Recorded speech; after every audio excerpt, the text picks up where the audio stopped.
네, 오늘은 토라포스의 8번째 시간 바이에슬라 그가 보냈다 라고 하는 주제를 가지고 함께 나누겠습니다. 본문은 창세기 32장 4절에서 36장 43절, 하프타라는 호세아 11장 7절에서 12장 12절입니다. 주제는 야곱이 문제를 직면하고 하나님 앞에 나아가서 씨름을 하죠.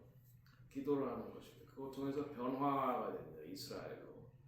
그리고 참된 예배를 드립니다. 베델에서.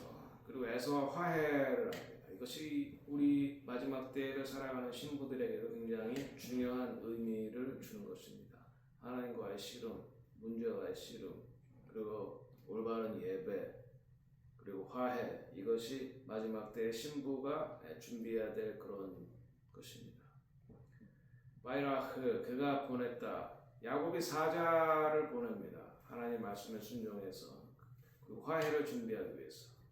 이것을 통해서 우리는 야곱의 겸손을 보게 됩니다. 여기에서 이 샬롬이라는 단어, 사자를 보내는데 샬라흐라는 단어에서 샬롬이 나옵니다.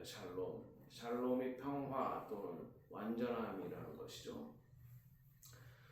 인간이 하나님과 죄를 지어서 분리되었습니다. 그러면 인간이 하나님께 선물을 줘서 마음을 달래가지고 화해를 해야 되는데 하나님이 인간에게 선물을 주십니다. 화해의 선물. 바로 예수 그리스도를 통한 구속, 속죄, 예수의 보혈로 우리가 하나님께서 우리의 죄를 속죄하시는 것입니다. 하나님이 선물을 보내시는 겁니다. 그래서 우리는 예수님을 통해서만 우리의 죄가 구속, 예수의 보혈로 우리의 죄가 씻겨지고 하나님과의 관계가 회복이 되는 것입니다. 샬롬이 이루어지는 것입니다.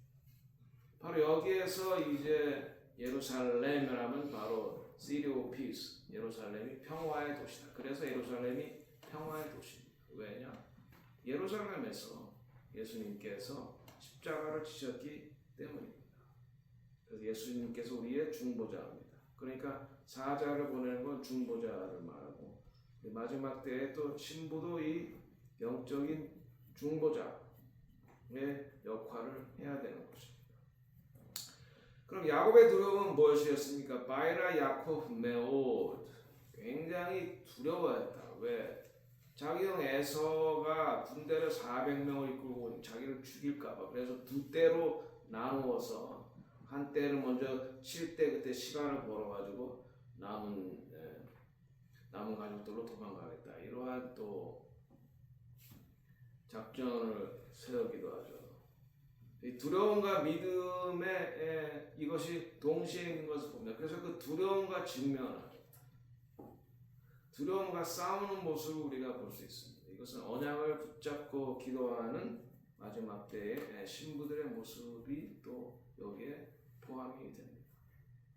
일화라고 하는 단어는 두려움이라고 하는 것과 경외인데 우리가 마지막 때에 회복되어야 될 것이 바로 하나님에 대한 경외입니다. 하나님은 사랑이십니다. Yes. 용서하시는 분입니다. Yes. 그러나 죄악은 결코 마지막 때 심판하시는 분입니다. 두려워할 줄 알아야 됩니다. 우리가 죄악에 대해서. 네, 그래서 잠언 9장 10절에는 하나님을 경외하는 것이 지혜의 시작이다. 지혜의 근본. 하나님을 죄에 대한 두려움, 그보다 심판에 대한 두려움, 이것이 영적인 돌파의 시작이다. 야곱의 전략은 무엇이냐? 선물을 주는 것이었습니다. 말씀드렸죠. 여기에서 샬롬이 나왔다고. 화해, 온전함, 샬루. 점진적인 준비와 겸손한 것을 볼 수 있어요. 야곱은 형과 화해하기 위해서 준비했습니다. 선물을 준비했어요. 하나님께서는 우리 인간의 죄로 말미암아 하나님과 분리되었는데 하나님이 우리를 위한 선물, 그 아들을 우리에게 보내주셨다. 그리고 아들의 피로 우리의 죄를 사해 주셨다. 여기서 우리가 중요한 유대인과 이방인의 화해의 또 메시지를 이렇게 끄집어낼 수가 있는 것입니다. 하나님의 구속 계획의 핵심이 바로 예수 그리스도인데 이것은 인간과 하나님과의 관계를 회복시킬 뿐만 아니라 유대인과 이방인의 분리도 하나 되게 하십니다. 이것이 에베소 2장 14절 16절 그는 우리 합당이신지라 둘로 하나를 만드사 원수를 막는 담을 자기 육체로 하시고 계명의 조문으로 된 율법을 정죄하는 것을 폐하시고 이것은 율법을 폐했다는 것이 아니라 인간이 만들어 놓은 유대인과 이방인을 나누는 벽을 폐했다라고 하는 것이죠. 그래서 자기 안에서 예수 안에서 둘로 하나를 세 사람으로 만드셨다.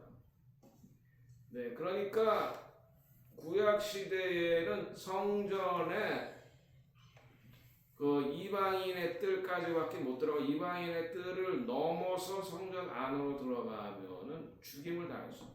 그래서 거기에 그 성전의 이방인의 뜰이 끝나는 곳에 경고 편말이 써 있었습니다. 여기로 들어오는 이방인은 죽는다. 실제로 죽음을 당하기도 했습니다. 그러니까 이방인과 유대인을 나누는 이것은 율법이 아니라 유대인들이 만들어 놓은 이방인과 유대인 랍비들이 만들어 놓은 이방인 유대인의 경계입니다. 그런데 예수 그리스도께서 십자가에 죽으심으로 인간과 하나님을 화해 하나로 만드시고 유대인과 이방인을 하나로 화해하게 하셨다라고 하는 것입니다. 그래서 로마서 11장에 예수님은 뿌리고 유대인은 줄기고 우리 이방인은 이 줄기에 접붙여진 가지다. 그러니까 뿌리를 통해서 진액을 얻는 거죠. 줄기도 이방인도 뿌리와 줄기를 통해서 진액을 얻는 것입니다. 그러니까 유대인도 자랑할 거 없고 이방인도 자랑할 것이 없습니다. 열매를 맺는 건 가지에서 열매가 나오기 때문입니다. 그러니까 유대인과 이방인이 온전히 주 안에서 하나 될 때에만 온전한 신부가 될 수 있다. 마지막 때. 이것이 바로 마지막 때 대부흥의 열쇠인 것입니다. 유대인만으로 완전한 신부가 될 수 없고 이방인만으로도 완전한 신부가 될 수 없고 유대인과 이방인이 예수 안에 하나 될 때에만 완전한 신부가 되는데 이것을 통해서 하나님께서 대부흥을 일으키신다. 유대인도 이방인도 교만하지 말아야 됩니다. 이것이 우리에게 역사적인 영적인 적대감을 해결하고 하나 되게 하는데 우리가 먼저 해결해야 할 문제입니다. 반유대주의. anti-Semitism. 그러니까 우리가 하나님이 이스라엘과 이혼하였다. 그리고 이방 교회와 결혼했다. 하나님 이스라엘과 결혼한 적이 없습니다. 이방 교회가 이스라엘과 이혼한 것입니다. 이것이 대체 신학, 문화적인 분열, 사탄을 항상 우리를 분열시킵니다. 또한 유대인도 유대인 안에 있는 우월주의, 자기들만 하나님 선택하겠다. 이방인은 개다 이렇게 생각하는 이 우월주의에서 유대인도 벗어나야 돼. 하나님이 아브라함 선택하신 것은 열방을 구원하기 위해서. 그리고 열방은 유대인을 통해서 말씀을 받았고 메시아가 왔고 또 앞으로 메시아가 다시 올 때도 유대인의 초청을 통해서 오게 될 거니까 이방인도 유대인에게 고마워해야 되고 유대인도 이방인에게 고마워해야지 된다. 그래야지 하나가 될 수 있다는 것입니다. 그래서 마지막 때 유대인의 역할이 있습니다. 유대인이 돌아왔을 때 회복이 되었을 때 나라가 회복되고 하나님의 언약이 회복되고 12지파가 회복되고 그들이 야수아를 메시아로 믿는 영적인 회복이 이루어졌을 때 그때 유대인과 이방인은 부흥을 경험하게 됩니다. 대부흥을 경험하게 되는 거죠. 주님 오시기 전에. 이것은 글로벌 세계적인 것입니다. 로마서 11장 12절 저희의 넘어짐이 세상에 부유함이 되거든 저희의 실패가 이방인의 부유함이 되거든 하물며 저희의 충만함이라. 저희의 넘어짐으로 해서 우리가 이방인이 구원 얻었는데 그들이 다시 회복되었을 때는 얼마나 더 큰 부요함이 이루어지겠냐. 그러니까 첫 번째 오순절은 예루살렘에서 유대인 신자들에게만 있었고 그것을 통해서 이방인이 충만해졌는데 마지막에 이스라엘이 회복되고 유대인과 이방인이 하나 됐을 때는 전 지구적인 글로벌한 그런 대부흥이 온다. 그래서 그것을 준비하게 하는 게 바로 우리 이방인의 역할입니다. 이방인 역할은 뭐냐? 이스라엘을 식인하게 해서 그들이 야수아를 메시아로 받아들이게 하는.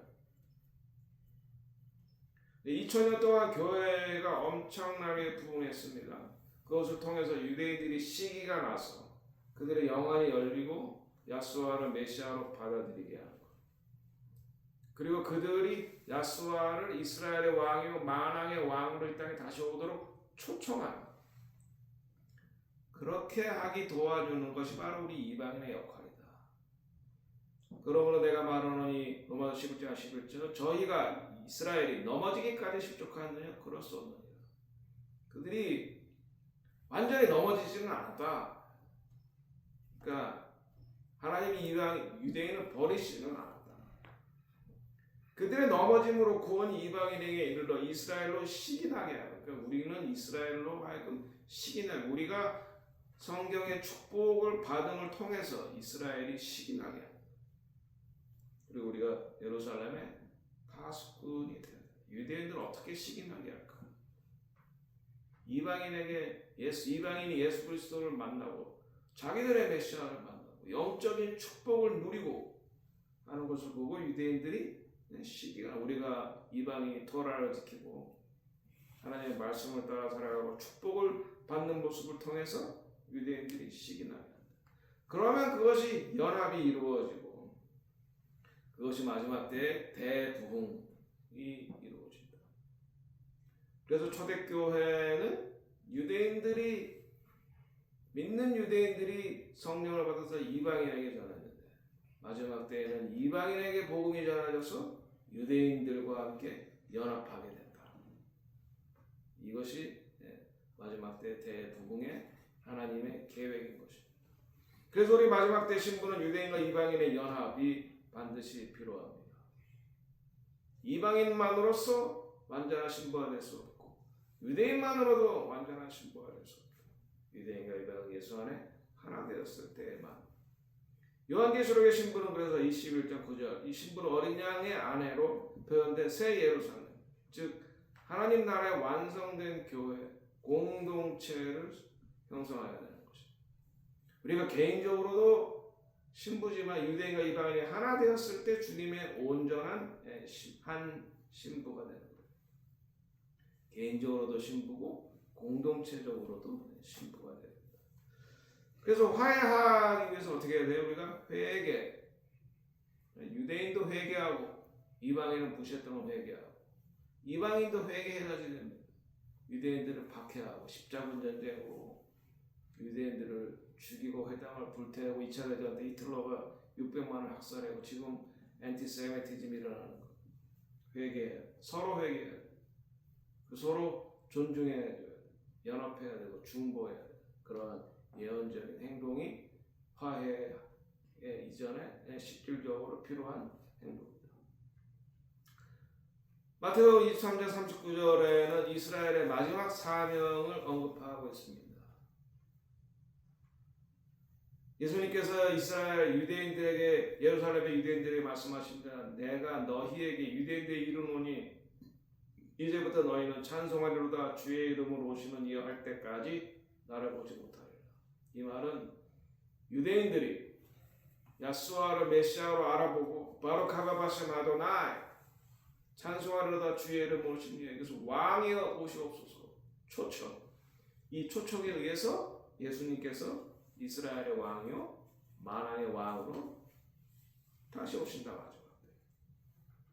자, 야곱이 이제 씨름하고 있습니다. 바이오락 이모.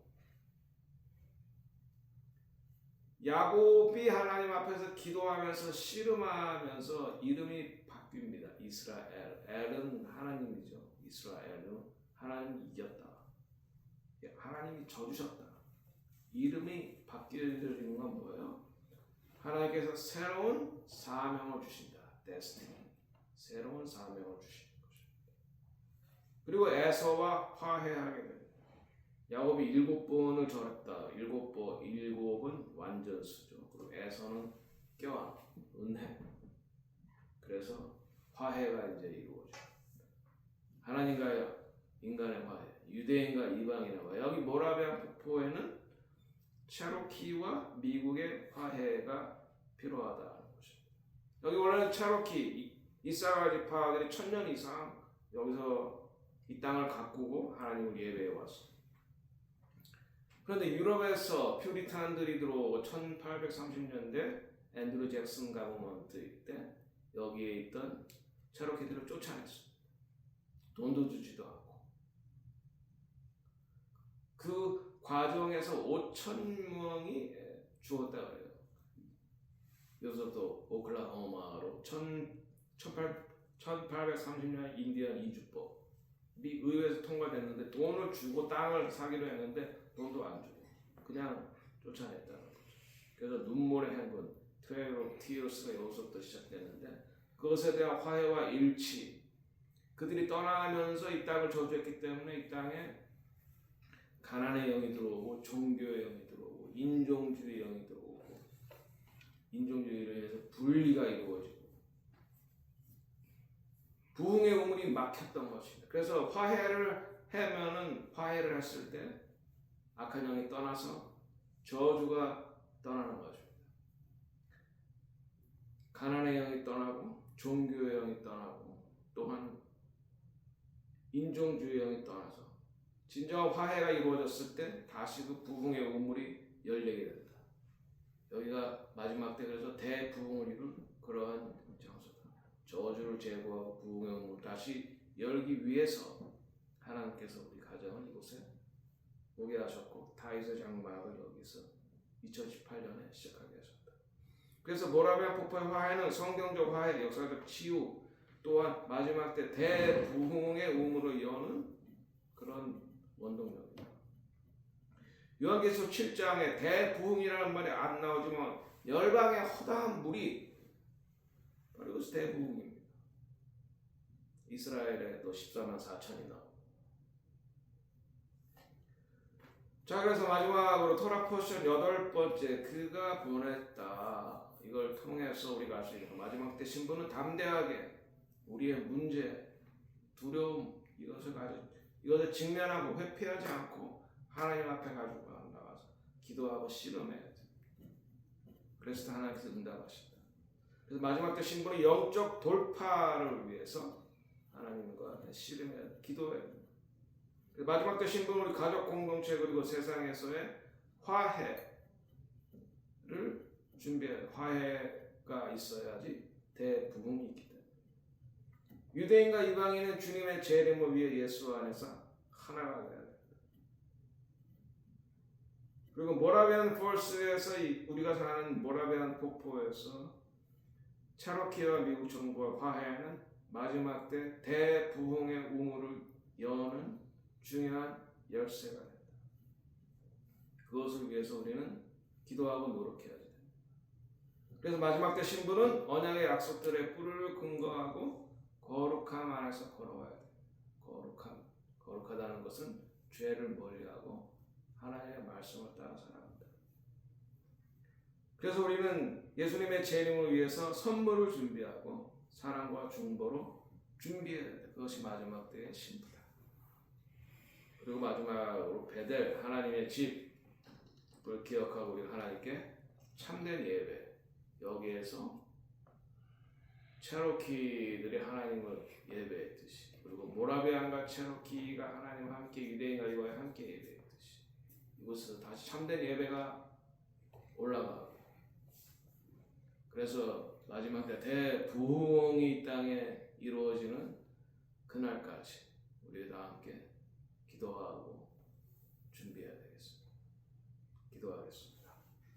하나님 아버지 감사합니다. 오늘 토라 포션의 8번째를 통해서 야곱과 에서의 화해를 통해서 유대인과 이방인의 화해를 위해 오신 예수님, 또 인간과 하나님의 화해를 위해서 오신 예수님, 참된 예배로 오신 예수님, 이 땅 모라비안 폭포에 참된 화해가 있게 하시고 모든 저주가 물러가게 하시고 다시 부흥의 우물을 여는 저희들이 되게 도와 주시옵소서. 예수님 이름으로 기도합니다.